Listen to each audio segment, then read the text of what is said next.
Bom dia a todos, bom dia a todas, bom dia para você que nos assiste pela Pop TV em Sobradinho e Porto Alegre. Sejam todos muito bem-vindos e bem-vindas a mais um ICL Mercado Investimentos. E que saudade, né? Fazia 2 dias que a gente não se via, mas hoje a gente vai tirar o atraso e vai falar de um monte de assunto importante com vocês. Então a gente vai falar de IPCA 15, porque saiu a prévia da inflação de março, então vamos entender o que ainda está pressionando, o que voltou a pressionar o bolso, o que deu trégua, será que alguma coisa deu trégua esse mês? Vamos descobrir junto, mas tem também aí a questão das novas tarifas impostas por Donald Trump, né? É um assunto que vai e volta, que é tipo o dia da marmota. Então a gente fala do anúncio das tarifas, aí volta atrás, aí depois tem mudança, aí agora nova tarifa, agora com os veículos automotores e peças, então isso está fazendo bastante barulho lá fora, a gente vai mostrar isso para vocês. E se der tempo a gente dá um resumão aí da ata do Copom. Mas antes de tudo isso, eu vou dar bom dia para Panunzi. Bom dia, Panunzi, como você está? Bom dia, Débora. Tudo bom? Animado com as últimas notícias aqui desse IPCA, que veio alto, mas veio um pouco abaixo da previsão do mercado, né? Exatamente. E meio apavorado com o que está acontecendo lá nos Estados Unidos, porque parece que o governo Trump está envolvido aí numa barafunda para salvar a Tesla, com essa história dessa sobretaxa de 25%, né? Exatamente. A gente vai mostrar, inclusive, como é que isso está afetando o mercado acionário lá nos Estados Unidos, quem caiu, quem não caiu, e para surpresa de ninguém, a Tesla não está sofrendo com isso, porque as plantas estão nos Estados Unidos, mas a gente conta daqui a pouquinho para vocês, porque a gente vai dar uma passeada na nossa agenda, que está um pouquinho extensa hoje, mas eu vou passar rapidamente, porque tem uns assuntos importantes ainda para a gente falar. Então, o que já saiu e o que tem para sair hoje na nossa agenda? A sondagem da indústria, já saiu a sondagem do consumidor da FGV, agora a sondagem da indústria é divulgada hoje, na verdade já foi, né, às 8 horas da manhã, e o relatório de política monetária, o RPM, também foi divulgado às 8, a gente conta amanhã, né, eu ia falar daqui a pouquinho, mas não é daqui a pouquinho, amanhã para vocês, como é que ficou esse relatório. É o antigo relatório trimestral de inflação, tá, gente? Só para vocês saberem, ele mudou de nome. Às 9 horas saiu o IPCA 15, que é o dado mais importante junto ao relatório de política monetária hoje. Então estava todo mundo esperando por essa prévia da inflação, que pega os primeiros 15 dias de março e os últimos 15 dias de fevereiro, para mostrar aí como é que está a perspectiva para a inflação, principalmente desse mês, o que precede o IPCA oficial. Então, uma estrela aí do dia da nossa agenda. Hoje saiu o PIB dos Estados Unidos, quarto trimestre final, às 9h30 da manhã, e por lá também o PCI, o índice de gastos com consumo pessoal, só que ainda é o índice de gastos com consumo pessoal trimestral. Aí sai o índice de gastos e o núcleo desse índice de gastos. Lembrando que amanhã sai o índice de gastos mensal. E esse dado ele é super importante para os Estados Unidos tomarem suas decisões de política monetária. Eles olham esse dado muito de perto, porque sai ali gasto pessoal, sai renda, sai alguns indicadores importantes ligados ao consumo que os Estados Unidos usam aí para nortear as suas decisões. Tem também pedidos de auxílio-desemprego semanais, por lá às 9h30, e aí agorinha, 11 horas, vendas pendentes de imóveis também nos Estados Unidos. Às 13h15 tem cúpula europeia do IFF e a presidente do Banco Central Europeu, a Christine Lagarde, transmite uma mensagem gravada para um evento do Banco Central do Chile, hoje às 15h05. Mas não para por aí, tem mais uma página ainda de indicadores e eventos que acontecem. O Banxico, que não é o banco do Chico Sá, tá? É o Banco do México, anuncia a decisão de política monetária. E às 5h30, o presidente do Fed de Richmond vai discursar na Universidade de Washington. Então, como eu sempre falo, ninguém quer muito saber ali o que ele vai discursar. Às vezes ele vai fazer um discurso mais voltado para os alunos, mas as pessoas não querem saber isso. As pessoas querem saber se ele vai trazer alguma indicação ou sinalização em relação à condução dos juros nos Estados Unidos. Então, os olhos se voltam para isso. Ao longo do dia, a gente tem também alguns eventos acontecendo, como a cúpula europeia do IEF de 2025, a reunião do Conselho Geral do Banco Central Europeu e aqui, reunião do Conselho Monetário Nacional, o CMN. Então, isso deve também ganhar um pouco mais de peso mais para o fim da tarde, porque pode ter discussão em relação à meta inflacionária e outras projeções. Então, um dado também importante. Mas o IPCA 15 hoje, estrela do dia. Muito bom. Débora, vamos começar por onde? Quer falar primeiro das ações dos Estados Unidos, sobre taxa, essa coisa toda, ou você quer começar pelo IPCA? Podemos começar pelo que você preferir, Anonza. Então tá bom, então vou preferir hoje aqui, já que tem esse poder todo, vou preferir falar sobre o negócio lá dos Estados Unidos. Porque ontem o Trump anunciou no finalzinho do dia lá que ia aplicar uma sobretaxa de 25% sobre automóvel. Não ficou muito claro. A agência Reuters, por exemplo, afirmou que a sobretaxa ela valia também para autopeças, né? O que cria um quadro muito mais aterrador do que esse que formou. O resultado foi que as ações começaram a desabar, né? As ações das montadoras, e desabaram na medida em que elas produzem mais fora do que dentro dos Estados Unidos. Então, por exemplo, montadoras que têm uma boa parte da sua produção, como a Ford, em território americano, não sofreram tanto, né? Ou sofreram no primeiro momento, no aftermarket de lá, e depois vieram se recuperando. Mas as montadoras que têm sede fora dos Estados Unidos, por exemplo, a BMW, a Mercedes-Benz, a Toyota, essas sofreram bastante, né? Perderam aí um volume gigantesco de valor patrimonial. E quando a gente olha os indicadores, Débora, fica clara a impressão de que o governo americano está agindo para salvar a Tesla, que está metida numa barafunda por conta da opção ideológica preferencial do Elon Musk, que é o dono do negócio, né? E como a gente sabe, está se metendo aí em convenção de partido neonazista na Alemanha, comprando briga com democracias jovens como é a democracia brasileira, e por isso ele deu uma afundada, né? Te parece que é para salvar o acionista da Tesla, esse movimento do Trump ou não? Olha, isso desde quando teve eleição nos Estados Unidos já é aventado no mercado, que teria um movimento sim para favorecer a Tesla, não só em relação a tarifas agora, né, dos veículos produzidos fora nos Estados Unidos. Então, só para vocês entenderem, a planta da Tesla está nos Estados Unidos e o Donald Trump deixou isso bem claro ontem, bem explícito quando ele falou sobre as tarifas, que ele quer sim favorecer quem produz lá dentro. Então, quanto maior a planta, né, ou a porcentagem da planta está dentro dos Estados Unidos, menos essas ações vão sofrer no mercado financeiro, porque os investidores vão ter ali uma ideia de que não vai ter um aumento tão forte de preços ou não vai ter um problema de cadeia produtiva ou de suprimentos daquela marca. E a Tesla está dentro dos Estados Unidos, só que isso já era aventado lá atrás, isso já foi comentado há muito tempo, principalmente por conta ali das entraves aos veículos chineses, aos veículos elétricos chineses. Então, já se tinha essa ideia de que poderia ter, sim, esse favorecimento à Tesla e que a Tesla ia ganhar com todo esse movimento tarifário e protecionista dos Estados Unidos. Isso já era falado lá atrás. Só que continuou, né? Conforme as coisas foram desdobrando, isso continuou acontecendo e foi ficando cada vez mais explícito. Então, não só ali os entraves que poderiam ser colocados em relação aos veículos automotores, principalmente elétricos, de outros países, e a gente está falando da principal concorrência, que é da China, mas agora também com as plantas produtivas fora e com as peças vindas de fora. Inclusive, esse é um ponto que está sendo discutido entre as próprias montadoras, porque muitas delas têm as suas cadeias produtivas fora dos Estados Unidos. Então, as peças, os suprimentos, a cadeia, ela está lá fora. Então, está no México, está no Canadá, o aço vem de lá também, o alumínio. Então, você começa a ter um problema não só de fornecimento, mas de preço lá dentro também. E essas peças, elas circulam, a gente vai contar daqui a pouquinho para vocês, mas elas circulam ali dentro e fora dos Estados Unidos. Isso vai prejudicar, sim, as montadoras. Então, está tendo uma pressão, já tinha tido essa pressão quando foi anunciada a tarifa do aço e do alumínio, mas agora tem uma nova pressão das montadoras, porque se continuar assim, favorecendo, né, só as plantas que estão dentro dos Estados Unidos e taxando as peças, que aí sim vai afetar todo mundo em cadeia, isso vai trazer problema para as montadoras. Então, elas estão pressionando o Trump para que ele volte atrás. E aí está nessa coisa de avalia, será que vai para frente, será que não vai? Mas a que tudo indica, por enquanto, a taxação e a tarifa das peças automotoras continua por lá. Pois é, vamos explicar um pouquinho para as pessoas como é que funciona o mercado automobilístico americano, qual é a importância dessas medidas, Débora? Porque é o seguinte, é muito importante. Só para vocês terem uma ideia, vou colocar aqui na tela para vocês, primeiro o anúncio, né, o resumo das medidas do anúncio. Se a produção tiver com a minha tela, eu peço... Isso, está aqui, ó. Esse é um telegrama da agência Reuters, porque havia uma certa confusão aqui sobre se as autopeças também seriam tarifadas. Depois veio a explicação de que as tarifas para os carros valem já a partir do dia 2 e para as autopeças a partir do dia 3 de março, né?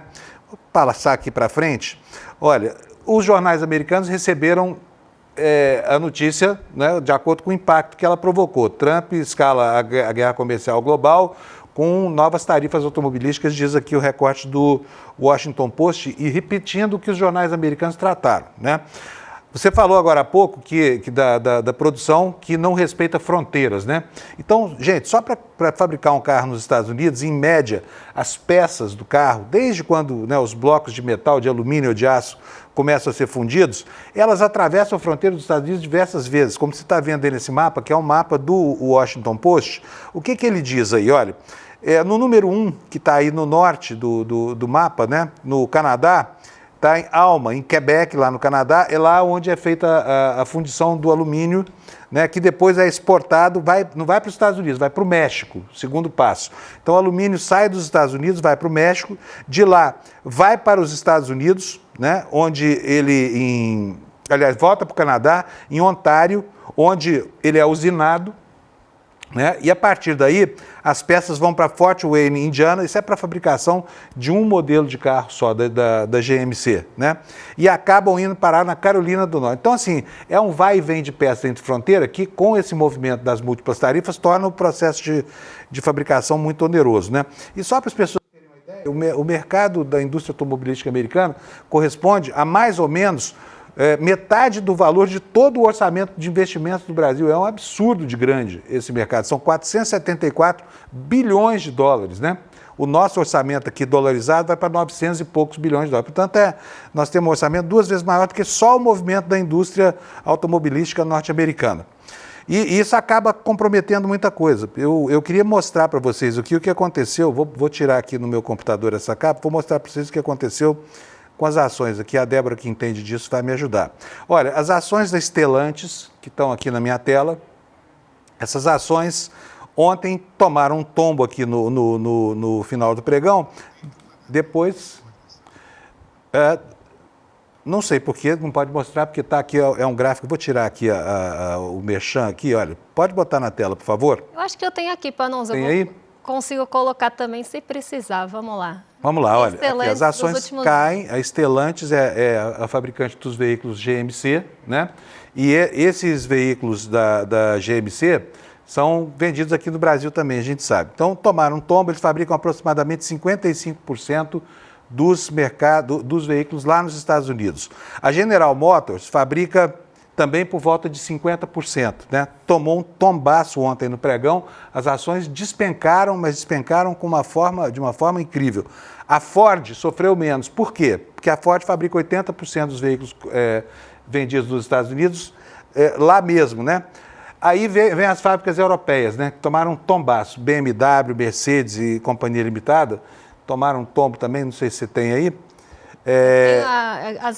As europeias, infelizmente, eu não tenho, mas aqui a General Motors também já está na tela. O tombo foi grande. Aí, quando você chega no gráfico da Tesla, você tem o gráfico da Tesla aí? Você vê que a Tesla Vou colocar agorinha. Vinha numa derrocada grande, de repente ganhou a partir do anúncio, né, no aftermarket lá, as ações começaram a subir e estão subindo agora. Portanto, parece ser uma ação engendrada para tentar reverter o movimento de depreciação das ações da Tesla, porque a Tesla está sofrendo muito com a espevitada militância do proprietário da marca, que é o Elon Musk, o principal acionista, que se meteu aí a financiar o movimento neonazista global, né? Se fosse no Brasil, daria cadeia. No Paraguai daria cadeia, mas nos Estados Unidos pode, né? Pois é, até aqui colocando um contraste, né? E isso, a gente vê isso recorrentemente no capitalismo, tá, gente? É que agora ficou bastante explícito, né? Porque a gente vê toda essa movimentação e aí você vê o favorecimento, sim, de alguém que está dentro do governo enquanto secretário daquele governo. Então, isso causa um pouco mais de choque. Mas a gente vê ao longo da história do capitalismo que isso é algo bastante recorrente, do Estado ali favorecer ou não alguns setores ou algumas empresas específicas. Então, isso é algo bastante presente. Só que está, assim, descarado mesmo, né? Não tem nenhuma censura, nada ali, nenhuma maquiagenzinha. Acho que a melhor palavra que eu poderia falar é nenhuma maquiagenzinha para tentar mostrar uma outra aparência. Está escancarado mesmo. E aí, se a gente compara, por exemplo, a Ford nem é o melhor exemplo, eu poderia colocar a GM aqui, que seria melhor, mas a Ford hoje está caindo 3,06%, né? E teve uma queda bastante brusca ontem. Ao mesmo tempo, a Tesla está subindo 2,53. E a gente nem está falando de uma empresa que tem a maior parte da planta fora, porque a Ford ela ainda tem uma parte da planta nos Estados Unidos. Mas esse é um movimento que o Donald Trump está tentando fazer mesmo com essa questão das tarifas ou com o protecionismo. Ele quer que as empresas migrem as plantas para os Estados Unidos. Isso foi feito no aço, isso foi feito no alumínio, ele quer que as plantas vão lá para dentro. E a gente viu isso acontecer aqui no Brasil. As empresas siderúrgicas que têm a planta nos Estados Unidos, elas se favoreceram enquanto as outras derreteram. Então, é justamente essa a intenção do Donald Trump, de que as plantas comecem a produzir lá dentro. Só que ninguém vai montar uma planta produtiva ou ativar uma boa parte da sua capacidade produtiva, ainda que ela já esteja lá, de uma hora para outra. Isso é médio e longo prazo, né? A indústria do aço ela não vai migrar lá para dentro dos Estados Unidos de uma hora para outra e retomar o seu poder, ou até mesmo, se a gente for falar de uma indústria automobilística e todas as implicações que tem em relação a isso, de você levá-la para dentro e fazer com que elas comecem a produzir, não vai ser de uma hora para outra. Então, por muito tempo, esses suprimentos e essa cadeia produtiva vai ser afetada e vai ficar inviável o preço disso. Isso vai chegar no bolso do consumidor. Então, por isso que se vê, né, um futuro mais inflacionário para o governo Trump. E ao mesmo tempo que o Banco Central dos Estados Unidos estava pensando em fazer mais 2 cortes de juros esse ano, agora isso já foi colocado em dúvida novamente, já cresceu a incerteza em relação a isso, porque essas novas medidas vão encarecer todo o processo, isso vai encarecer o preço final, isso vai chegar depois no bolso do consumidor e vai aumentar a inflação lá. E qual que é o único remédio que eu sempre falo que se tem para a inflação, isso não é só no Brasil, nos Estados Unidos também, é que se mantém a taxa de juros mais alta. Então, já começa a colocar em dúvida a postura do Fed de que ele iria cortar a taxa de juros 2 vezes esse ano, algo que Donald Trump também está pressionando para acontecer.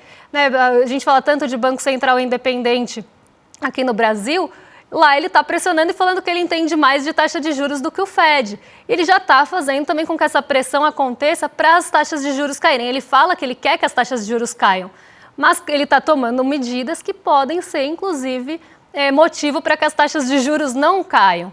Mas ele quer que caia mesmo assim. Então, vê que tem ali uma série de implicações, né, e que isso vai começar a afetar todo mundo. A taxa de juros nos Estados Unidos é base de referência e comparação para todas as outras taxas do mundo. Porque a gente está falando de uma taxa de um governo soberano que emite dívida em dólar e emite dólar. Então, ele tem um poder muito grande ali na mão. E aí esse vai, não vai, esse fala, desfala, esse vai e volta, gera uma incerteza macroeconômica global, uma incerteza global muito grande, que faz com que todos os outros países sejam afetados por isso, ainda que não tenham nada a ver com a coisa direta dos veículos automotores, por exemplo. Pode ser que no país não tenha nada a ver, não importe nem exporte nada para os Estados Unidos naquele âmbito, mas ele vai ser influenciado por todos os desdobramentos disso. Então, esse fala-desfala gera uma incerteza muito grande e que impacta todo mundo. É por isso que é uma bomba relógio ali, sempre prestes a explodir, aí volta atrás, e aí ninguém sabe qual vai ser o outro passo, porque a gente toma café da manhã com uma notícia, almoça e janta com outras. Então fica um cenário muito complicado para tomar qualquer decisão. Quem que vai querer tomar decisão num cenário que você sabe que daqui a pouquinho vai mudar completamente? Então fica muito difícil, viu, Panunzio? Fica difícil para todo mundo.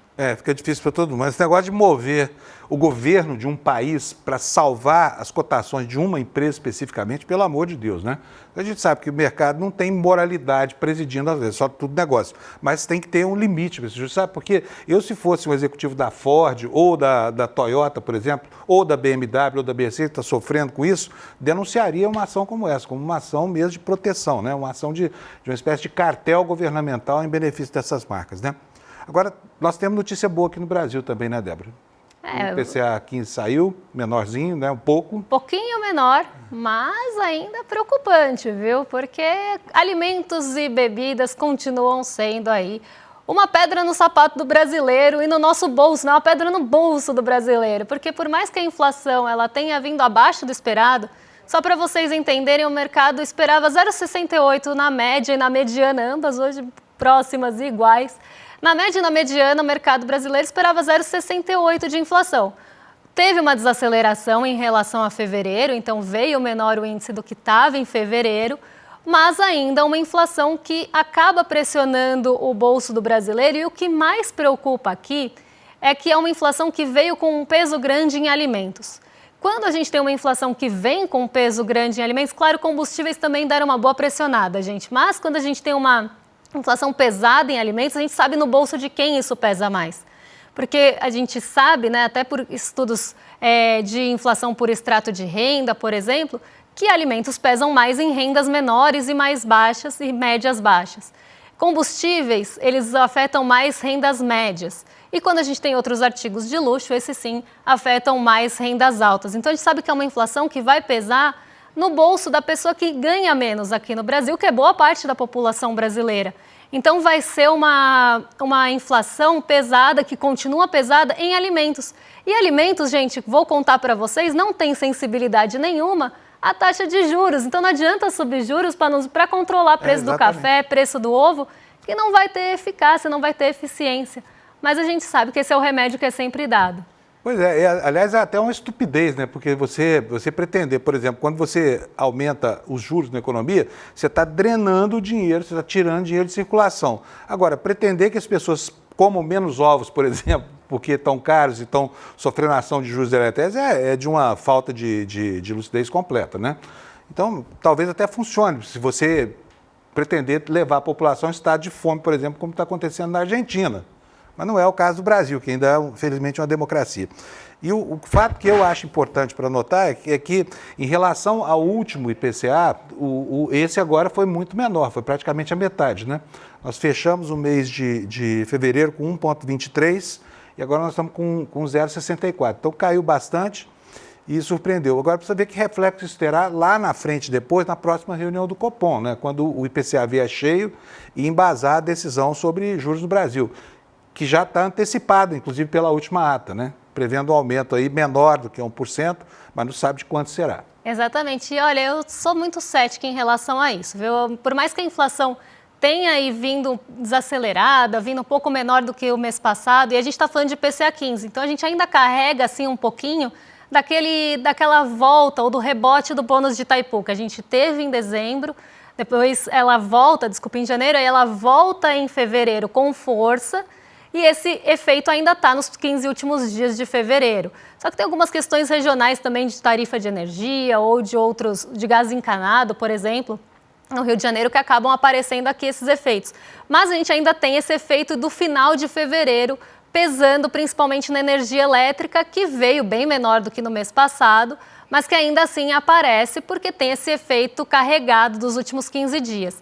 A grande questão é, né, e aí o Panunzi falou, será que isso vai mudar na reunião do Copom? Eu sou cética em relação a isso, porque a gente vem vendo, né, até se quiserem colocar aí os principais itens que subiram nesse mês, a gente vem vendo uma inflação puxada principalmente por energia e alimentos. Energia e alimentos é justamente o que a gente exclui do núcleo, porque é a parte menos sensível à inflação, à taxa de juros. Só que mesmo assim, né, por mais que por meses a gente tenha visto uma inflação com essa composição, o Copom continua com aquele copia e cola de um mês para o outro, falando que precisa levar a inflação para a meta, que esse é o principal objetivo da alta da Selic, que tem a questão do cenário internacional, as incertezas em relação ao próprio governo Donald Trump que a gente estava discutindo agora. Só que, eu sempre explico para vocês, a inflação, ou IPCA, o IPCA 15, é um conjunto de medidas com pesos. Então você dá pesos a diversos grupos e isso forma uma média ponderada. E quando você baixa a inflação na marra porque você subiu juros, você está estrangulando uma parte importante da economia, por exemplo, o setor de serviços, os setores urbanos, as pessoas vão consumir menos. Então você tem ali uma inflação baixada na marra, porque essa parte da inflação vai cair por conta da taxa de juros. Isso implica em menos renda para as pessoas, em desemprego, em desaceleração econômica, e aí você baixa essa parte que a gente fala que é o núcleo da inflação, você consegue baixar. Só que não é isso que está penalizando a inflação brasileira hoje, principalmente quando a gente olha aqui, ó, cebola 4,23 de alta, café moído mais 8,53 de alta, os leites e derivados 1,01, a energia elétrica ainda carregando um pouquinho do mês passado, 0,43, a gasolina 1,83, etanol 2,17, óleo diesel 2,77, o tomate ali, o que vai influenciar o preço do tomate, a gente vai fazer menos calor porque subiu a taxa de juros? Não, não vai. O tomate subindo 12,57. Então, por mais que você baixe na marra, porque você estrangula essa parte urbana da economia, o tomate, a cebola, o café moído, as hortaliças, as frutas, os leites é ótimo, né? Os leites e derivados, a gasolina, o etanol vão continuar pressionando o bolso do brasileiro. Essa é a questão. E por isso que eu vejo essa inconsistência, essa ineficácia da política de alta de juros para conter esse tipo de inflação. Esse tipo de inflação não tem nenhuma sensibilidade à política monetária de juros.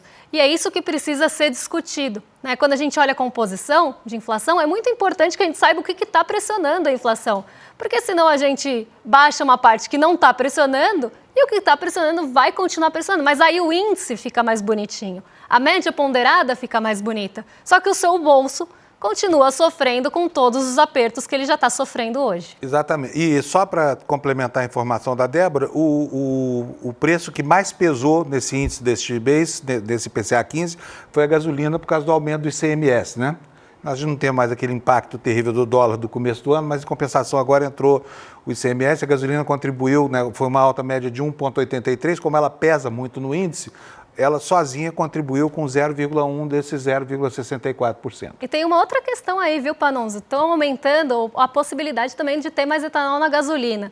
E a gasolina, ela tem um pouquinho de etanol. E o etanol, ele vem da onde, gente? Ele vem do açúcar, vem da cana-de-açúcar.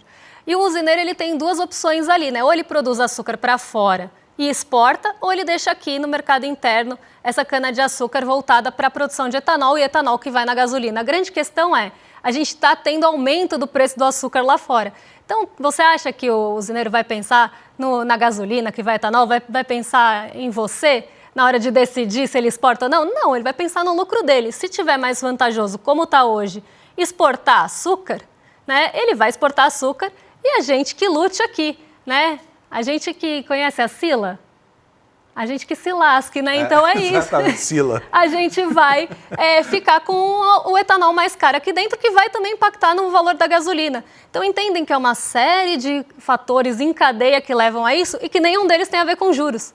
Né? Porque o açúcar não vai ficar mais barato porque subiu o Selic aqui, isso eu posso garantir para vocês. Exatamente. E no mês passado, né, o impacto do aumento do preço do óleo de soja foi que impediu o governo de aumentar um pouquinho mais a mistura do óleo vegetal no biodiesel, né? Exatamente. Acabamos? Acabamos. Por hoje, não acabamos, fomos. porque ainda temos que convidar o pessoal para uma coisa muito... Não sei se você participou, acho que você não participou, não. O Eduardo Moreira fez anteontem uma live explicando para a gente o que é aquele projeto dele, né, do esporte. É uma coisa impressionante, né? E agora entrou na pré-venda esse livro aí do Eduardo, A Última Chance, né? E esse é um livro espetacular que compila as informações sobre...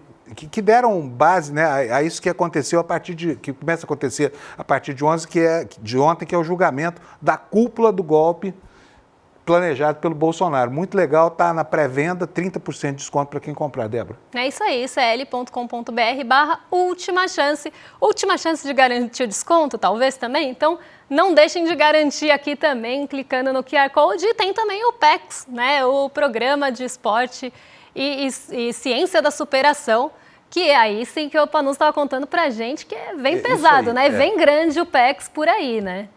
Exatamente. É muito legal esse projeto. Não é apenas motivacional, não é nada. É muito profundo. Começa com o Mark Allen aqui falando sobre as múltiplas vitórias dele no Ironman e vai chegar até práticas de yoga para a gente melhorar um pouquinho. Vou usar uma palavra que eu não gosto, mindset, né? Muito bacana, gente. Olha, faça a sua inscrição já porque precisa de ingresso, mas o ingresso é grátis se você entrar no nosso site aqui. Como é que é o link? Onde é que está o nosso link aqui? iclmercado.com.br. Exatamente, obrigado. Meu monitor ali não tem esse link, não. Mas é isso aí, iclmercado.com.br.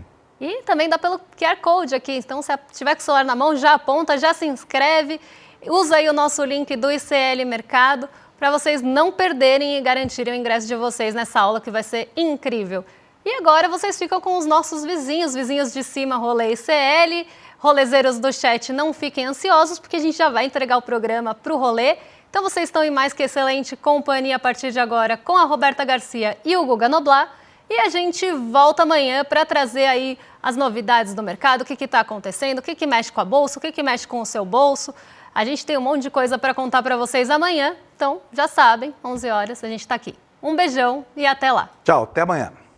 A gente vai lançar o programa no qual a gente está há mais de um ano trabalhando e, pessoalmente, o que eu estou mais empolgado para lançar é o PEX, que é a Psicologia Esportiva e Ciência da Superação. A gente reuniu os maiores atletas e profissionais do esporte do mundo inteiro. Eu estou falando das lendas do esporte, do maior atleta olímpico de todos os tempos, dos maiores treinadores do Brasil, dos recordistas mundiais de diversas modalidades, para ensinarem para a gente sobre os caminhos que permitem a gente vencer essas barreiras da mente e do corpo. É uma jornada que começa com uma aula inaugural no dia 30 de março, às 8 horas da noite, com Mark Allen, que é o maior triatleta de todos os tempos. E uma aula que você nunca mais vai esquecer. Dia 30 de março, às 8 horas da noite, a gente vai estar junto, na aula inaugural do PEX.